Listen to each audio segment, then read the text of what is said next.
Hey there, beautiful people. Welcome to today's episode. Thank you so much for joining me and for being here. And I just already want to tell you, I'm going to require something of you by the end of the episode. So stay tuned for that. No, I just think it's fun. I want to be able to share with each other things that we are going to talk about and hopefully inspire, create some inspiration within this episode. So I'm going to share some of my favorite, quick, easy, delicious breakfast ideas. And then I would love for you to kind of take that baton and run with it. I'm passing it off to you because I truly do love this community and I'll be listening. And even if we haven't worked together before, but we've emailed, or maybe you've just been a silent listener here where I haven't heard from you before, but you've been listening and hopefully gleaning some information and getting value from it. I love trying to complete the circle here and learn from each other, make it a two-way conversation. So, after I share some of these things today, I would love if you would share some of your breakfasts over on Instagram. So I'll talk about that a little bit more at the end of the episode. Now, today we are talking about 5 easy, delicious, and healthy breakfasts. So I'm going to get right into it. These are just kind of good go tos that I have in the rotation. Everybody's different here, where when you're planning your own week and your own meal prep, some people like to mix it up every single day, like breakfast, lunch, and dinner is different every day of the week. Some people like to pick one thing and go with it, usually breakfast and lunch wise, and then mix up dinners. Everybody's different, or some people like to plan their dinners and their breakfast, and then lunch is leftovers. So I encourage you in general, if meal planning is still kind of not what you'd love it to be, and it's not very automated and it's like stressing you out every week, try out some different things and see what kind of person you are in this regard. So, how I typically do this in general is I am usually picking one breakfast and just riding that for a while, and then I switch it up. Like, so then I get in a breakfast rut and I'm like, oh my goodness, I've had a shake every day for the last 3 months, except the weekends or something when we do brunch on Sundays and that kind of stuff. I'm like, what were the other things I used to make? Oh, I forgot about overnight oats. I used to love overnight oats. Oh, I used to do this. So that's kind of this episode for you to give you some ideas of macro balanced breakfast. And that's what I do in general for breakfast is like, it's usually I'm sticking with the same thing for a while because it's working well, or I'm in the habit of prepping it. I'm buying the right things for it, whatever. Then dinners, I just always pre-plan before the start of the week. And obviously I have more on this in the fall series we did about planning your meals. But I always get those planned before I grocery shop and before the start of the week. And what that usually looks like is 6 nights of cooking, 1 day of leftovers. Now, in that 6 nights of cooking, it also might be one like I call bailout food. It might be like a frozen General Tso chicken from Aldi or something like that. And then lunches for me lately have more so been either leftovers, or I get a rotisserie chicken and a bunch of salad kits, or have ask my husband, not have, but ask him.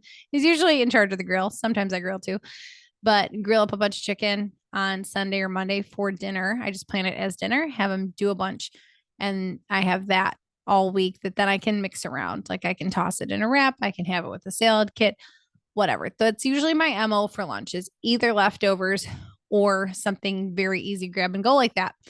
Um, but on the topic of breakfast, I just want to kind of give that overview. If you're like, it's hard to piecemeal things. If you're hearing this and it's just breakfast, but your other meals are a wreck, I just suggest getting some kind of structure in place and seeing what works for you. So that's why I mentioned that, because some people might want to try one of these different breakfasts every single day. Others of us are going to be like, let's just pick one and rock it for a while.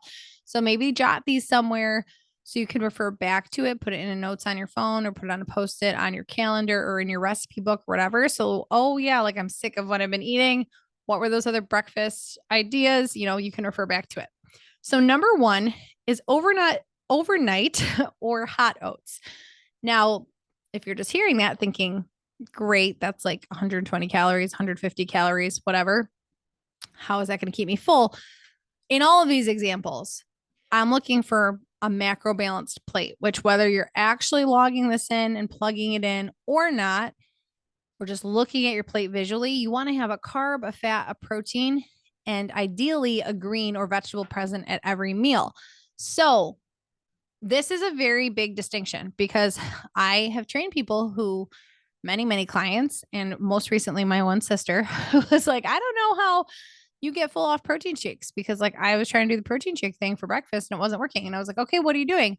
She's like, well, I'm taking my protein and I'm mixing it with water. And that's what I'm doing. And I was like, that's like 150 calories. No wonder you're not full for very long, or like that does not count as a meal. That would be an on the go kind of snack, or, if you just needed a protein hit in between meals, that kind of thing. I want you to beef up your meals so they're actually a meal. Think about it. If you even roughly, if you were not tracking, say the average person, a lot of ladies I work with, they're around 1,600, 1,700 calories. Say you are supposed to be taking in 1,600 calories a day. That is 3 meals at 400 calories, right? Is 1,200. And then 200 calorie snacks. If my math all worked out really well. I think it did. I think that was good on the fly. So we do not need to make our meals 150 or 200 calories. Most of us would do better to have our meals be more around like 400 or 500. So then we also don't need as many snacks or snack breaks. We can just eat, be done for a couple hours and be full till our next meal. And then, hot tip, here's a little aside, it's fine to be hungry for your next meal. Like as soon as we feel slight hunger, some of us, we're like, oh my goodness, need a snack. Oh my goodness, need to fill this. Like it is okay to have worked up an appetite by your next meal. That's a good thing too. So, all right, to the breakfast, overnight or hot oats. So I'm not just talking about oats themselves. I like steel cut oats, first of all, but I also use old fashioned oats and whatnot. I don't discriminate, but I don't use the sugary packets. So I just use regular old oats, whichever one, steel cut or regular. Then I use, really bad timing, but my neighbor just started mowing their lawn and I record. It's like right next to me. So my apologies, but you're probably going to hear that for a bit. Nut butter, protein powder. Now, I do not put a full scoop of protein in my overnight oats or hot oats. I think it makes it really chalky, but just to get the protein content up a bit, I do about a little half serving of it. So half a scoop or whatever. Again, nut butter, like these portions, if you email me and say like, well, how much of each? It depends on your overall calorie needs. If you're a person who needs 1,500 calories a day, or you're a person who needs 1,800 calories a day, that's going to vary, right? So you might be putting in 1 tablespoon of nut butter because maybe you want to eat guac later that day, but maybe you want to do 2. Like it does not have to be the serving size. If you've worked with me before, these are the things we've talked about, but it's relative to you. Okay. And at this point, I don't really measure anything. I just throw it together because I know roughly what my body needs. So again, it's oats, nut butter, protein, and then I do some kind of spices or flavoring. Like right now, I'm into doing some like cinnamon and pumpkin pie spice, or cinnamon and nutmeg. And then I mix it together with almond milk, ground flaxseed, and I add shredded zucchini for my vegetable and for my crunch. So that's a lot going on. I've got my carbs, fat, protein, and my vegetable. And then I think a great way to not get bored of it is switching things up seasonally. Like, I definitely throw in mini chocolate chips sometimes too. That's a really fun crunch to put in there.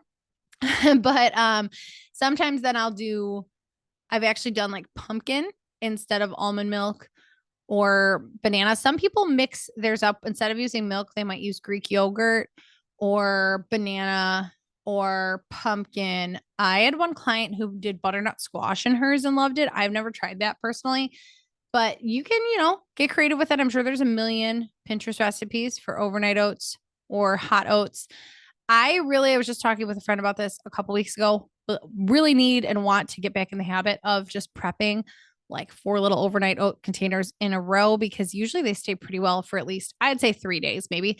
Because I don't have to think about it. Just grab it out of the fridge in the morning. It also sounds like a really good idea postpartum to make sure I eat real food and I don't just grab a protein bar and ride that for like 6 hours. We've all been there. Some of us are still there. That is what I did today. Legitimately did that today.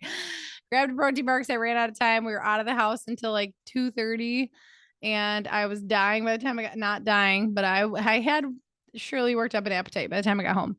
And ironically, last night I made my husband's lunch and was thinking I should make my overnight oats. And then I just didn't, just clocked out by that time and regretted it today. So overnight's really convenient. I don't heat them up then. Some people do heat them up the next morning. I just enjoy them cold. And like I said, the little crunch is good. So whether you like a crunchy nut butter or some mini chocolate chips or something like that, it's a good move. Just telling you.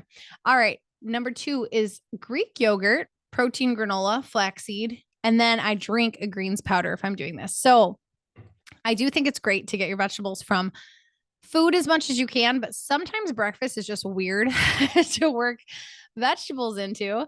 So I do use Amazing Grass. I am not sponsored by them. I get no money back from that. Just letting you know what I use. Literally because it's just the greens powder that seemed most middle of the road. I put a little bit of research into this and looking up, different qualities of greens powders, and some were just way more expensive that I wasn't going to swing. So I use it sparingly. I use it when I'm traveling. And I use it if I know I've been laying on vegetables that day. I might not even worry about the greens powder part if I know I'm going to have a salad for lunch. That'll bang out, several servings of vegetables. But vegetables just add that fullness that you might not feel otherwise. So sometimes I will just drink that greens powder in the morning beforehand. But Greek yogurt and then a clean protein granola. It doesn't necessarily have to be protein, especially with the Greek yogurt in there if you're already getting over 20 grams. But I usually try to do something with a little bit of protein, but it's still clean. And then ground flaxseed, again, is just a nice little fiber and fat boost. So that is option number 2.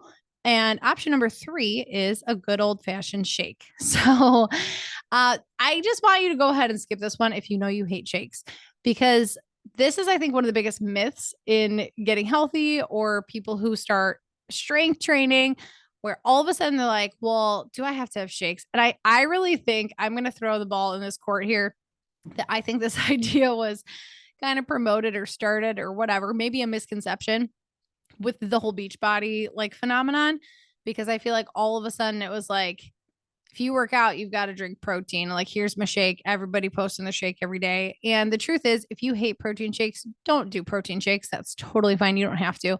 The reason I think they're a nice option is because they're so convenient.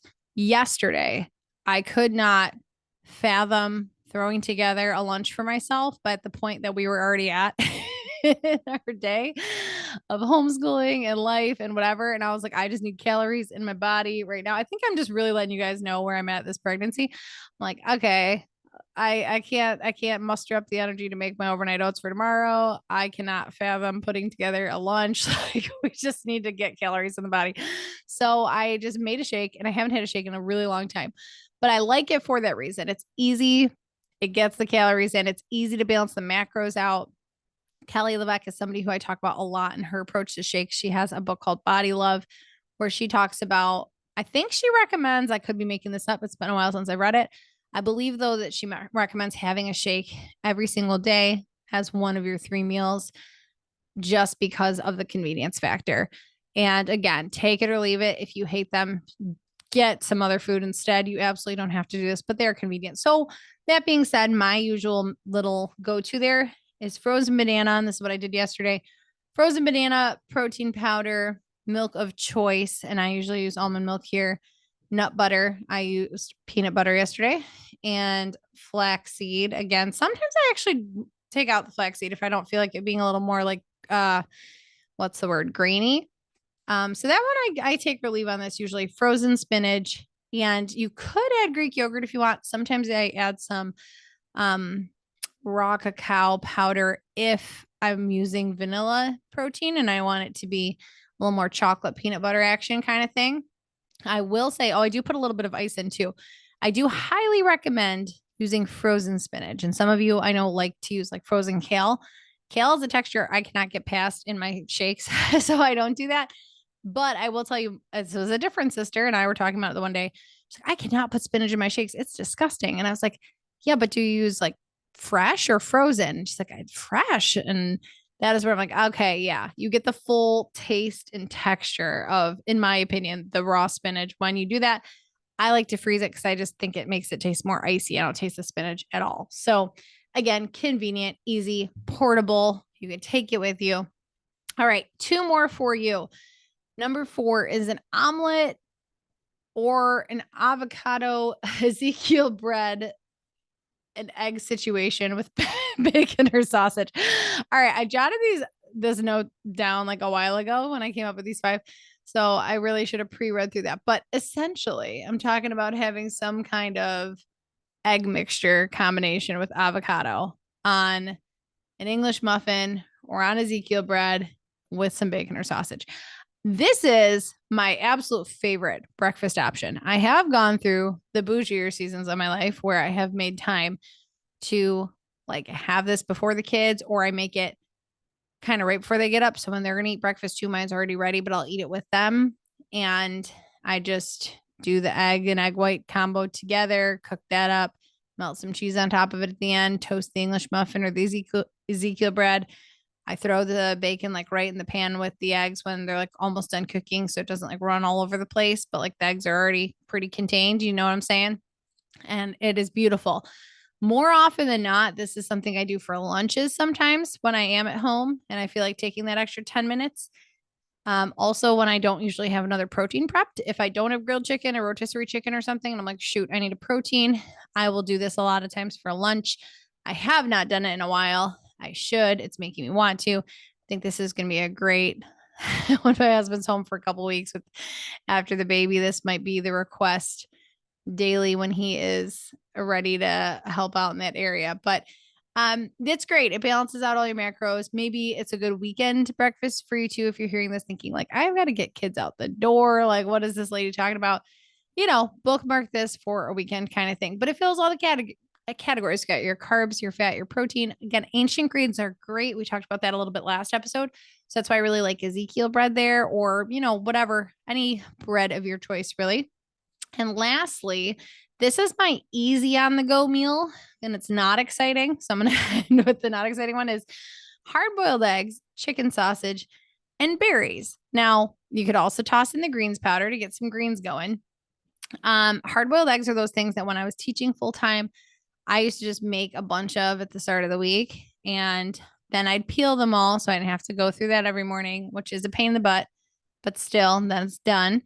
And I know there's a bunch of hacks for that. There's probably a bunch of TikToks on it by this point. I have not seen them, but they're very easy to take. So I would you couldn't have an easier prep either. I just would hard boil a bunch of eggs, cook up like 5 sausage links or 4 sausage links because I don't do meat on Fridays typically. And I remember I would use like the spinach and feta chicken sausage. And then I would just put these in little like glass things with some berries. And you got the carbs from the fruit. You've got a lot of fat and protein. You could even add, you know, like a piece of toast with it or something, just trying to keep this one a little more minimal prep for you. And you've got fat, all that good stuff that will keep you full for a while. And also, what I really like about that one, because some of us don't have a huge appetite in the morning and we don't like to feel stuffed. So this one, I feel like checks a lot of boxes. You get some good calories in, but you don't feel like stuffed and bloated after. All right. So that wraps up what I have for you today. What I would love for you to do, this is me passing the baton, is to share pictures of your breakfast over on Instagram and either just tag me in them, like say breakfast idea or like today's breakfast. Or I know I really do not use hashtags, but I'm going to see if this can catch for this episode, y'all. If we hashtag it Healthy Catholic Moms Breakfast, because then we can search each other's. And that would be really fun to have like a bigger arsenal of ideas or just visuals of the things that we're talking about today. So share it, tag me, hashtag it Healthy Catholic Moms Breakfast. If hashtags aren't a thing anymore, we're bringing it back. It's all good. Just reset the trend. All right, ladies, I hope you enjoyed this today. I do hope it inspired you. Next episode, I know is not going to be for everybody, but it was a requested topic by several ladies, and it is what our homeschool day looks like. So I'm going to chat a little bit about that with you next time. And until then, I hope you have a great rest of your day. I'll talk to you soon.